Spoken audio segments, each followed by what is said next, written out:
Trapdoor lock clicked. That cold metallic snick echoed through the tiled walls of the McDonald's bathroom like a sentence being passed. Tasha froze, one hand on the faucet, water dripping down her wrists. Her heart gave a single, thunderous pound before panic took over. She rushed to the door and yanked it. It didn't budge. "Hello," she called, rattling the handle. "Hey, this isn't funny, open the door." A burst of laughter outside. Mocking, shrill, teenagers. "Enjoy your luxury suite, princess." A girl's voice sang, cruel and grating. "Hope you don't mind spending the night in there." More laughter, then footsteps, then silence. Tasha stood still, the sound of her own breathing the only thing left in the air. She was alone. She was locked in. 2 hours earlier, she'd just wanted to survive another shift. Tasha wasn't the kind of girl people noticed, or if they did, it wasn't for long. She was soft-spoken.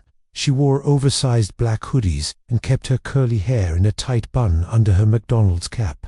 She'd only been working there for a few weeks, and already she'd learned to keep her head down. It was safer that way, but apparently, being quiet was enough to provoke the wrong people. Lacey, Brielle, and Marcus, the unofficial cool crew of the store, had decided from day one that Tasha was an easy target. She didn't flirt back, didn't talk much, and didn't laugh at their inside jokes. And she was new, and poor, and quiet. That was enough. It had started with name-calling behind her back. Then ketchup accidentally squirted across her uniform. A fry basket shoved in her direction, a little too hard. Snide giggles when she passed by. She didn't react. She couldn't afford to. This job was the only thing keeping her afloat. Her mum had died last year. Her little brother lived with her aunt now, hundreds of miles away. Every paycheck Tasha earned helped put food on his plate. She had no parents to protect her, no backup plan, no safety net, just her will to survive. So she kept her mouth shut, until, now, the bathroom was small, barely enough room to turn around. There were no windows, no vents large enough to squeeze through. Her phone was in her locker, and nobody would come looking for her, not for hours. Not unless a customer complained about the bathroom being locked. She pounded on the door again, harder. "Let me out, this isn't a joke." Silence. Her throat tightened. She could feel her heart beating in her face, hot and fast. She forced herself to breathe, to think. She wasn't going to cry. Not here, not for them. She looked around. Toilet sink, broken paper towel dispenser, a cracked mirror. Above the sink that distorted her face into something half stranger. Then a soft sound broke through the stillness, a sliding noise. Tasha stepped closer to the door. Something was being pushed beneath it. She knelt. It was her necklace, her mother's necklace, a delicate chain with a small gold heart. One of the few things she had left of her. But now it lay, twisted, snapped in half, one end of the chain completely shredded, her chest seized. For a moment, all she could do was stare at it. Then a whisper slithered through the crack beneath the door. "You should have stayed in the trash where you came from." Lacey. Tasha's fingers closed slowly around the necklace. Knuckles, white, and something shifted inside her. She stood up slowly.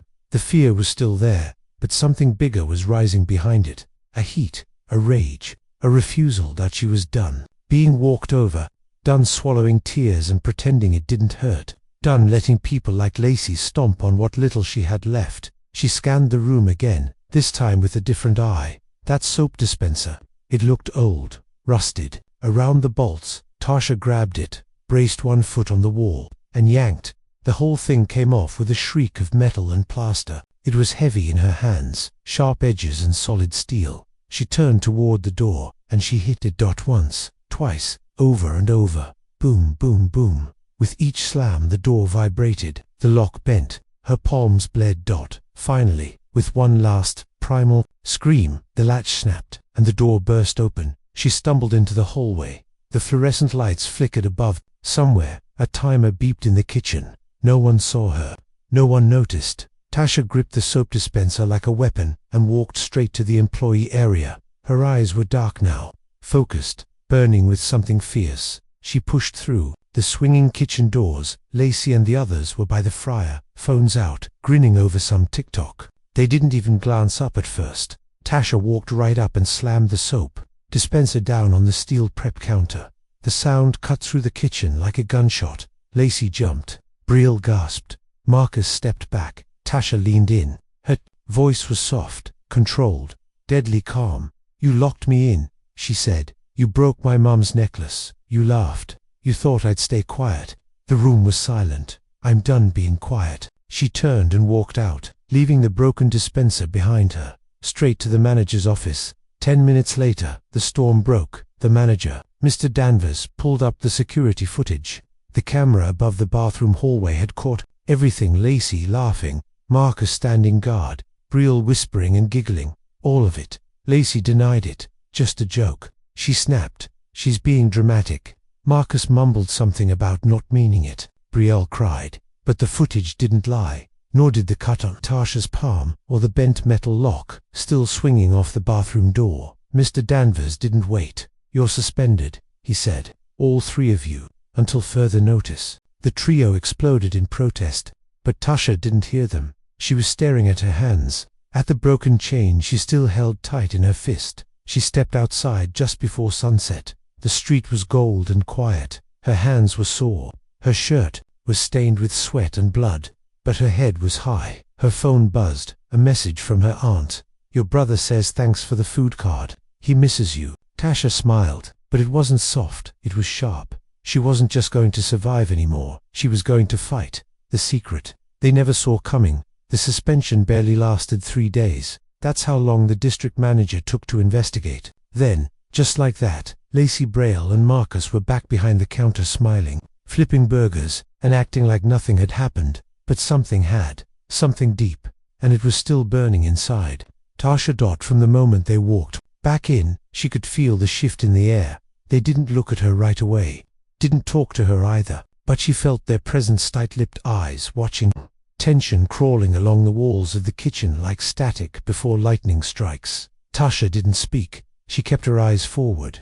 She did her work, collected her tips, clocked out, exactly on time. But what no one saw was what she did after Dot at night, when the rest of the city fell asleep. Tasha had a secret, a part of herself even her co-workers didn't know. Not the bullies, not the manager, not even her aunt. She didn't tell people that she trained in Muay Thai for 5 years before her mother passed away. Her mother had insisted on it. After a stranger once followed Tasha home from school, "You will not live in fear," her mom had said. Not ever again. Tasha had been 10 years old when she threw her first elbow strike. By 15 she was winning amateur tournaments. But when her mother got sick, everything else stopped. There was no time for fighting, no money for gym fees, no room for anything but survival. But now it felt like the fighter in her had been sleeping in. That day in the bathroom, something had reawakened. She started training again, not in a fancy gym, not with coaches. In her apartment. Every night after work, she rolled out an old mat and practiced until her muscles trembled. Kicks, elbows, footwork, composure. She wasn't planning to hurt anyone, but if they came for her again, she wouldn't just endure, she would be ready. It didn't take long. By the end of the week, Lacey broke the silence. They were restocking the walk-in fridge when she brushed past Tasha's shoulder, checking her hard. "Oops," Lacey muttered with a smirk. Tasha didn't even flinch. She kept stacking boxes of lettuce like nothing happened. Lacey's smirk faltered, and that was the beginning of the new game. They tried everything, tampering with her headset so she couldn't hear orders, switching out her orders so customers got mad at her, turning the AC off in the back room while she was cleaning, grease traps. But Tasha didn't snap, didn't complain, didn't give them the show they were hoping for. Instead, she got smarter. She started logging incidents. She recorded everything, screenshots, texts, photos, even a voice recording of Marcus mocking her while Brielle laughed in the background. All time-stamped, all dated, all organized. They thought she was the same quiet girl they shoved in a bathroom. But Tasha was no longer surviving. She was strategizing. One night, about an hour before closing, it escalated again. Tasha was finishing a tray of nuggets when she heard yelling at the front counter. Lacey was arguing with a customer loud enough for the entire restaurant to hear. The customer, a woman in her 50s, looked furious. "I want your manager." The woman snapped. "You just called my son. Maybe you should control your kid." Lacey shouted back, "He's not special." Tasha moved forward instinctively, heart pounding. The boy, around 9, wearing noise-canceling headphones, stood beside the woman, wide-eyed. "He's autistic," the woman hissed. "You just humiliated him." Tasha saw the look in the boy's eyes. That frozen, confused pain that it was. The exact look she used to have at his age. She stepped in. "Ma'am, I'm sorry," Tasha said quickly. "Can I fix this? I'll remake your order myself, please." The woman looked at her looked and nodded stiffly. Tasha grabbed the receipt and headed to the kitchen. Behind her, Lacey scoffed. "So now you're a hero." Tasha turned slowly. "No," she said. "I just know how to treat people like human beings." Their eyes locked. Something passed between them, something dangerous. And Tasha knew. The war had officially begun. The next day, the retaliation came. Her locker had been emptied. Everything gone, including her wallet, bus card, and the restored necklace she'd just paid to have fixed. All she found was a note stuck to the inside wall, written in ketchup. "You want to fight? Bring it." That was the final line. That night, she filed an official complaint to HR, but she knew how slow these things moved. She wasn't going to wait. She had one shot left, and it was time to use it. The next Friday night, the store was packed. Soccer teams, teenagers, exhausted parents, and loud toddlers filled every seat. Tasha was working front counter. Lacey was on fry duty. Marcus and Brielle took drive dash through at 8 p.m. sharp. A group walked in through the front door, 3 adults in plain clothes, all with notepads and badge clips. Corporate inspectors. Tasha smiled. She hadn't just submitted a complaint. She had sent her entire folder of evidence, photos, videos, reports to the regional HR and corporate headquarters, with a single sentence. "These employees are a legal and reputational liability." The district office hadn't responded, but apparently corporate did. And now they were here. Everything moved fast. One inspector pulled Lacey aside. Another interviewed Tasha. They asked questions, took notes, checked security footage, verified timestamps. It became clear within 15 minutes that Tasha's evidence was undeniable, and Lacey snapped. She screamed that it was all a set-up, that Tasha had edited everything, and that everyone was just having fun. The inspector raised an eyebrow. "Is locking a co-worker in a bathroom fun?" Lacey froze. The manager looked like he might throw up by 9 p.m. It was done. Lacey, Brielle, and Marcus were escorted to the back to collect their things. Terminated. Effective immediately. When Tasha clocked out that night, the store was quiet. The chaos had passed, and the air was still. She stepped out into the night and stood for a moment beneath the flickering McDonald's sign. She should have felt relief, but what she felt was something deeper, something stronger. It wasn't just about the bullies anymore. It was about becoming who she was always meant to be. She walked to the bus stop, pulled out her phone, and opened a folder. Gym openings, Muay Thai. She was ready to train again, not to hurt people, but to rebuild herself from the ashes. The return. Nobody expected the bullies were gone, fired, humiliated, but peace didn't return the way Tasha had imagined it. If anything, the silence left in their place felt uneasy. Co-workers who used to ignore her now gave her wary glances, as if they were unsure whether to thank her or fear her.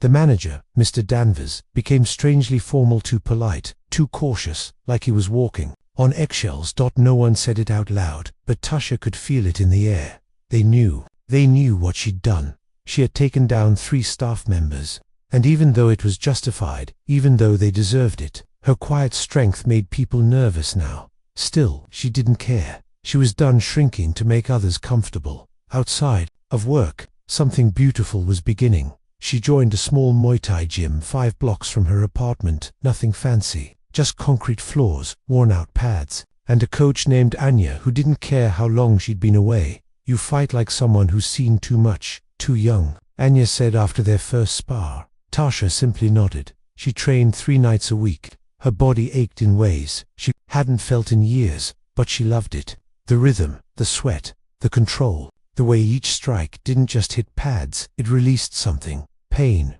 rage, sadness, all of it poured out through every punch. Weeks passed, work became calmer, customers returned, new staff were hired, and for the first time in a long time, Tasha felt stable.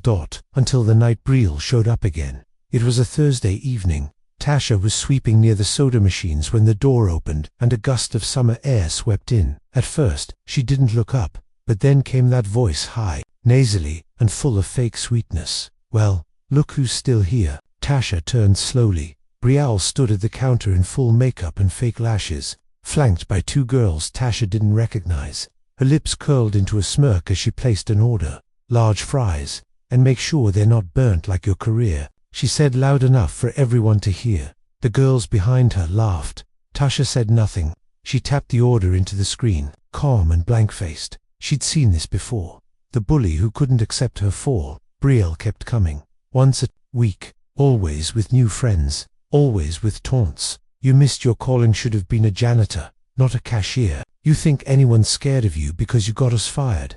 Please, wanna fight, tough girl, or just cry into your nuggets again?" Tasha never rose to it. She knew what Brielle wanted, a reaction. But what Tasha didn't know was that Brielle wasn't just taunting, she was plotting. One Friday night, after a long shift, Tasha stepped out into the alley behind the restaurant to throw out the trash. The air was cool. The dumpster reeked of grease and spoiled lettuce. She didn't notice the figure behind her until it was too late. A shadow moved. Something hard slammed into her shoulder. She stumbled forward, trash bag falling from her hands. "Didn't see that coming, huh?" A voice hissed. "Marcus." He stepped into the light, holding a metal baton short, sleek and deadly. Behind him, Brielle emerged from the shadows, phone in hand, already recording. "You ruined our lives," she snarled. "So we're giving you a taste." Tasha backed away, breathing steady. They didn't know. They didn't see her now. This wasn't the girl from the bathroom. This was the fighter they never let out. Marcus lunged. Tasha ducked under the swing, twisted, and drove her elbow into his ribs. He gasped, staggering back. She pivoted fast, just as he swung again, blocked it with her forearm, stepped in close, and drove her knee into his thigh. Marcus collapsed to the ground. Wheezing, Brielle shrieked, phone shaking in her hand. Tasha turned to her, eyes like fire. "You want to post this too?" she said coldly. "Go ahead. Show the world what you are." Brielle's hand trembled. She bolted. Tasha stood there, heart pounding, chest heaving. She hadn't wanted a fight, but she was never going to be cornered again. The police arrived within minutes. A homeless man nearby had seen the attack and called it in.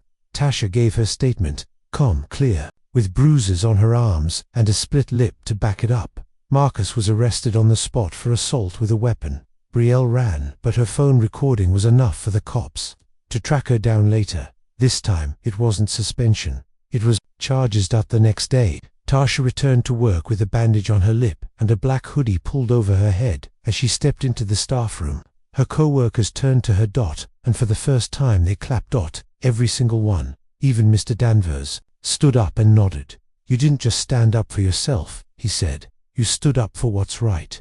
You made this place safer." Tasha didn't smile, but her eyes softened. That night, she trained harder than ever, not because she was angry, but because she was free. A new threat inside the bruises faded. The charges stuck, and just like that, it seemed the storm had passed. Marcus was out on bail, but a restraining order kept him far away. Brielle's social media was flooded with angry comments. After her video leaked, people saw the ambush, saw Tasha defend herself, and knew exactly who the real villain was. Tasha, once invisible, had become something else entirely, respected, even feared a little, and for a while, everything at McDonald's felt manageable.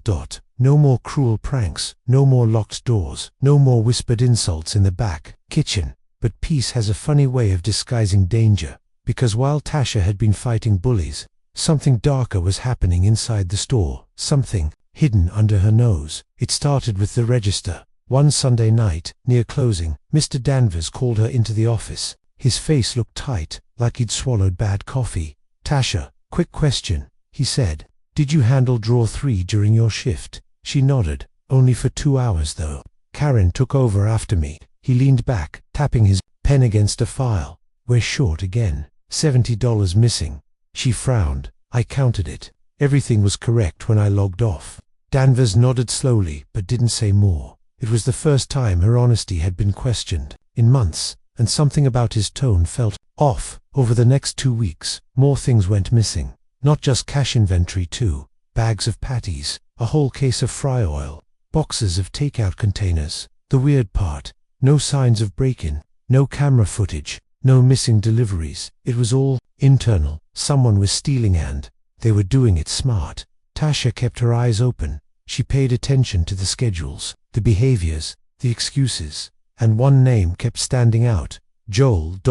Joel was one of the new hires brought in after Lacey Group got fired. Mid-20s, quiet, worked the grill, never spoke unless spoken to. But Tasha noticed things: how he always volunteered to take the trash out alone, how he was the last to leave every night, how he avoided cameras just enough to look casual. One night after close, she doubled back toward the alley after forgetting her jacket. There he was, Joel, standing behind the dumpster, talking to a guy in a red pickup. She couldn't hear what they said, but she saw the exchange clearly. A black trash bag handed over. Cash slid into Joel's hand. Her stomach twisted. The next day she went to Mr. Danvers. Joel's stealing. I saw him last night. Danvers' expression changed, hard to read.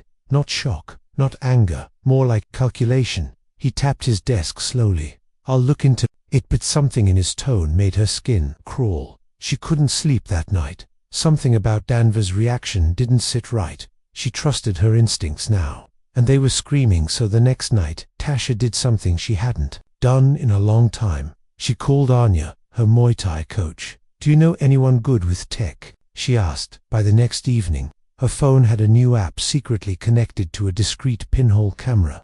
Anya's friend had wired into a shirt button. Tasha wore it to work and waited. She didn't have to wait long. That Friday night, after close, Tasha forgot her backpack inside. She doubled back, phone recording. Joel was there, again by the dumpster, but this time, Mr. Danvers was with him. Cash, bags, whispered conversation, clear evidence. Tasha backed away before they saw her.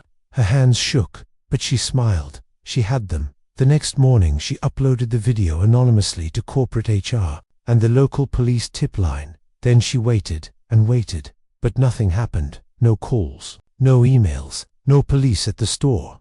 Days passed. Danvers acted normal. Joel smiled like always.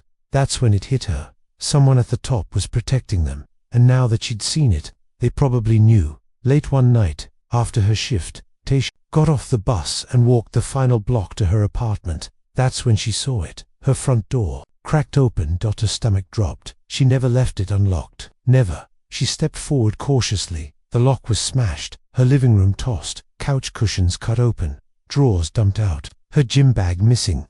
Even her framed photo of her mother shattered on the floor. Her body went numb. On the mirror, written in red lipstick, were 4 chilling words: stop digging or disappear. Tasha stood frozen for what felt like an hour. Then she picked up the broken photo frame, pulled her mother's picture from the shards, and sat on the floor. Not to cry, to breathe, to think, to plan. She packed a bag, spent the night at Anya's, filed a police report, but the officer barely raised an eyebrow when she mentioned Mr. Danvers. No proof he did it, he said with a shrug. That's when Tasha knew. This wasn't just about stolen meat or missing money. This was a smuggling operation, and her manager was in the center of it. She couldn't go back to work, not yet, but she couldn't walk away either, so she did what she always did. When she had nothing else, she went back to the gym. She trained like she had fire in her veins, because the fight wasn't over. It had just gone underground. 3 days later, a familiar voice called her. It was Karen, the only older worker on the team. Sweet, motherly. Tasha had always liked her. Her voice was shaky on the phone. Tasha, something's happening. Danvers asked me to cover a shift tonight, but I overheard Joel say they're moving a big load. I think they're onto you. Tasha closed her eyes. It was now or never. That night, she put on her uniform again, but under it, she wore lightweight protective padding. Anya insisted. She walked into the McDonald's like it was any other Friday night. Joel looked up, startled. Danvers came out from the back, pretending to smile. Tasha, good to see you back. She stared at him, deadpan.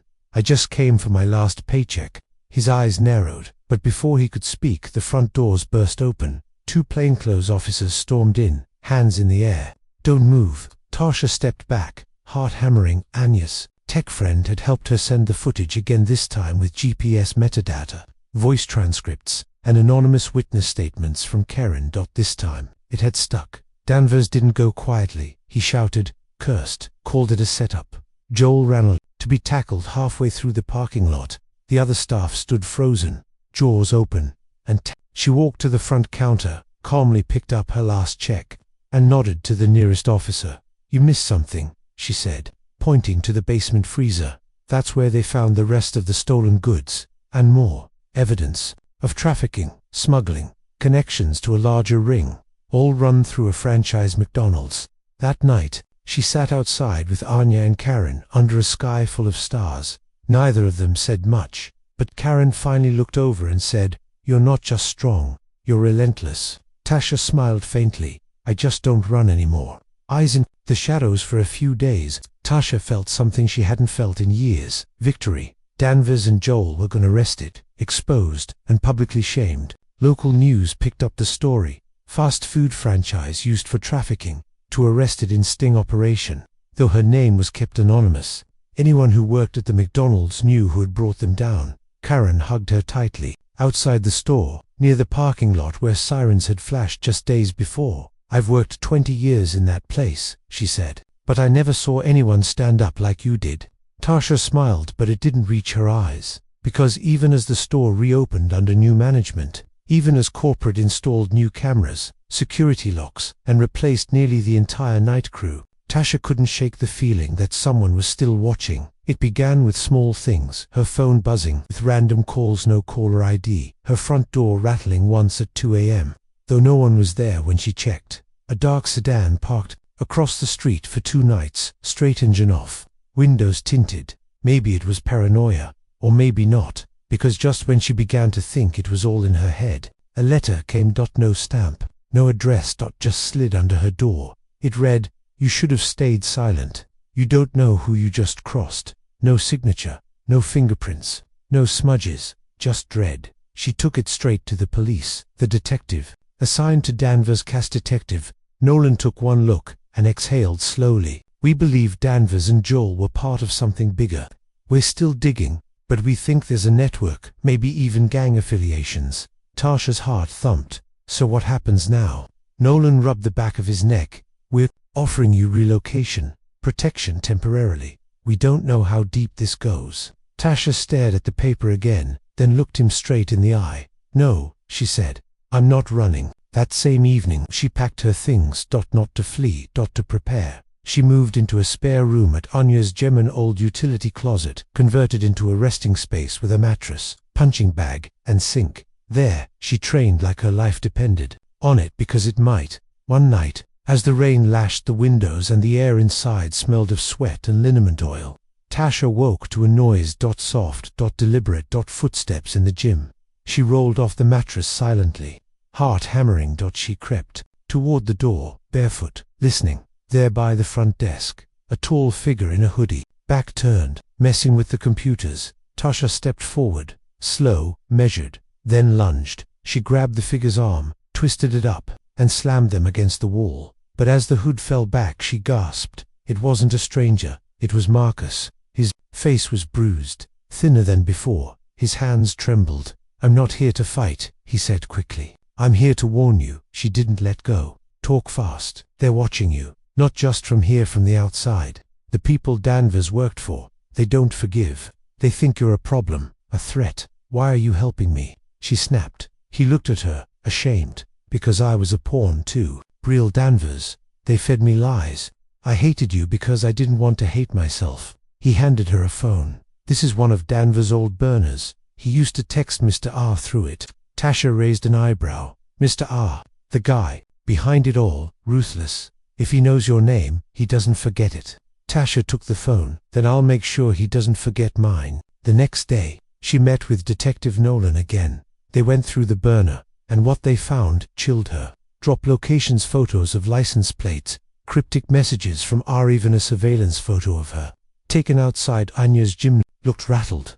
"We need to go federal." Tasha nodded, but her jaw was set. "I need to end this, not just for me, for every girl they might target next."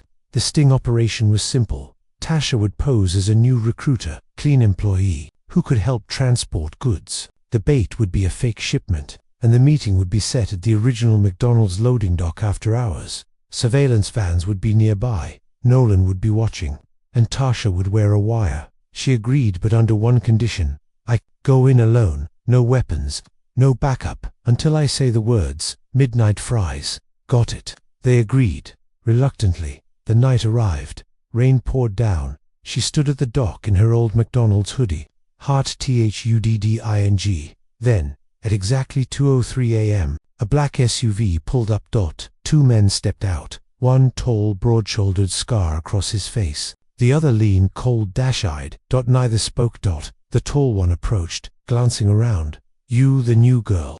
Tasha nodded. "Where's the shipment?" She pointed to a set of boxes, marked with fake inventory codes. The man inspected them, then looked her dead in the eyes. "You're not scared?" "No," she replied. "Should I be?" He smirked. "You're either brave or stupid." She shrugged. "Why not both?" Suddenly, he lunged. Grabbed her arm, pulled her close. "You're wired," he hissed. He knew. She twisted out of his grip, drove her knee into his gut, spun, and swept his legs out. He fell hard. The second man pulled a blade. Tasha dodged the slash, slammed her elbow into his temple, and disarmed him with a twist. "Now," she screamed. Midnight fries. Suddenly floodlights. Sirens. Doors kicked in. FBI agents poured out of the vans. The men tried to run, but were tackled within seconds. Tasha stood there, chest heaving, fists clenched. It was over. Back at the precinct, Nolan clapped her on the shoulder. "You just helped dismantle a trafficking pipeline that's been operating across 3 cities. She looked up at him, tired, but alive. "Good. Your story's gonna inspire a lot of people," he added. "We could even know." She interrupted. "I don't want fame. I just want peace." He nodded. "Understood." The next morning, she went to McDonald's. One last time, not to work, just to sit. She ordered a coffee, sat by the window, and watched the sunrise creep over the rooftops. Karen joined her 10 minutes later. "You okay?" she asked. Tasha thought for a moment. "I'm still standing." Karen smiled softly. "That's more than most." Later that day, she walked back into Anya's gym, hung up her hoodie, and stepped onto the mat. Anya raised an eyebrow. "You done being a superhero?" Tasha grinned. "No, I'm just getting started.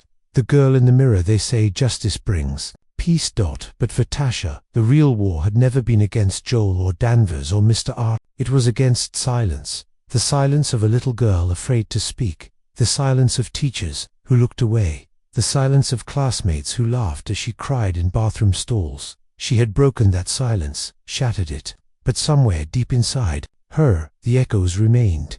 Weeks passed. Life moved on.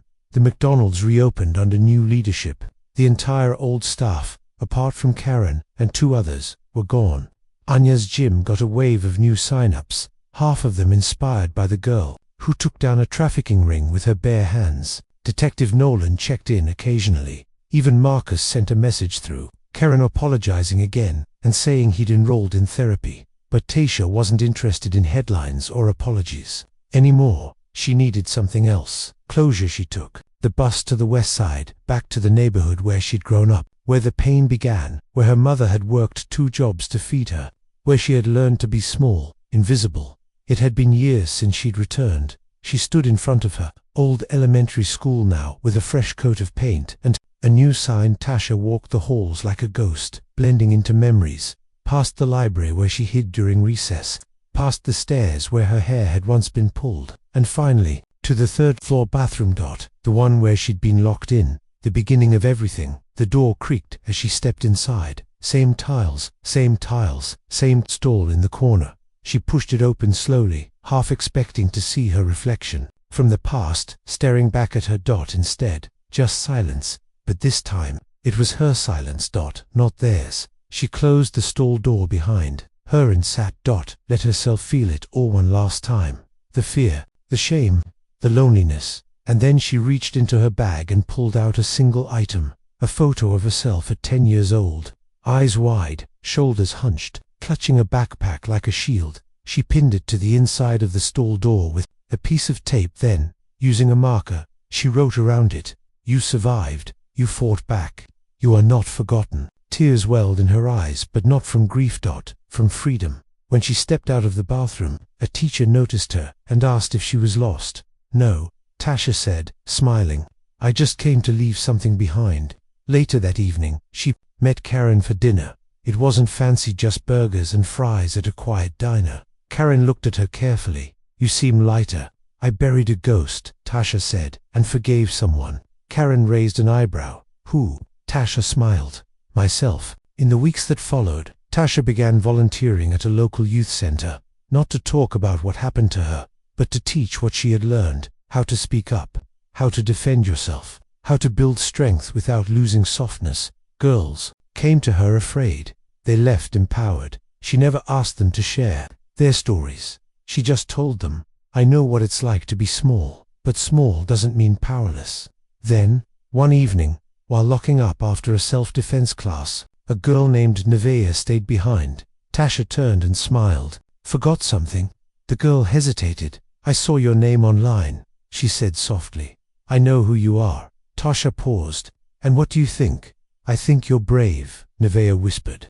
I was locked in a janitor's closet last month by some girls. Everyone laughed. I haven't told anyone.